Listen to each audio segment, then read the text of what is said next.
Last October, I volunteered to be a videographer for the 2022 Tucson Youth and Peace Conference, and it was a mind-blowing experience. Schools from all over Tucson gathered at the Pima Community College to learn and spread awareness about problems concerning acceptance and mental health. I arrived at 7 and found everyone setting up tables. I asked what they were for and was told that this was a resource fair where various groups will hand out pamphlets and free things, and then discuss issues they saw around them. After the schools arrived, it was then time to interview the students. I asked questions such as, "What brings you here?" I received a lot of different responses, such as, "Because I suffer from mental health problems and wanted to learn more about them," and "Because mental health interests me. It's a problem so widely spread but barely spoken of," or even, "Because I Art, would I rather like be here than in fashion, school." and I like architecture. Very nice. What workshop did you join today?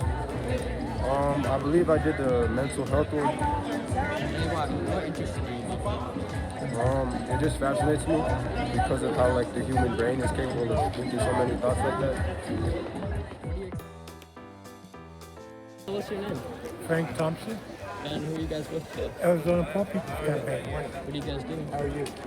The Arizona Poor People's Campaign advocates for the poor, to make sure that they can get the services they need, and making sure that we have people in office who will ensure that these people are taken care of so that the poor can rise above their poverty and have working wages. After the interviews were over, I filmed everyone enjoying the information desks, and then it was time to head inside the gym for the opening ceremony. The opening ceremony was presented by the 2022 Youth Leadership Team, a team of students that actually planned this entire event.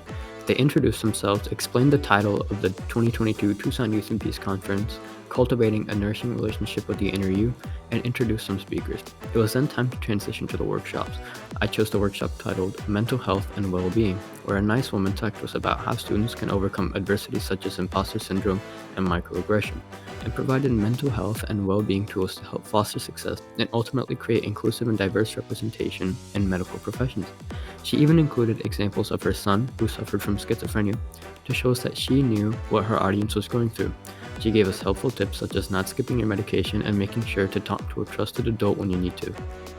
After the workshop was over, it was time to move into our dialogue circles in the gym. These 17 dialogue circles consisted of a group of 5 to 10 students each and discussed top priorities for school action around mental health and well-being. In the end, there were a total of 37 tips for schools on how to accomplish this goal of encouraging a healthy mind and well-being.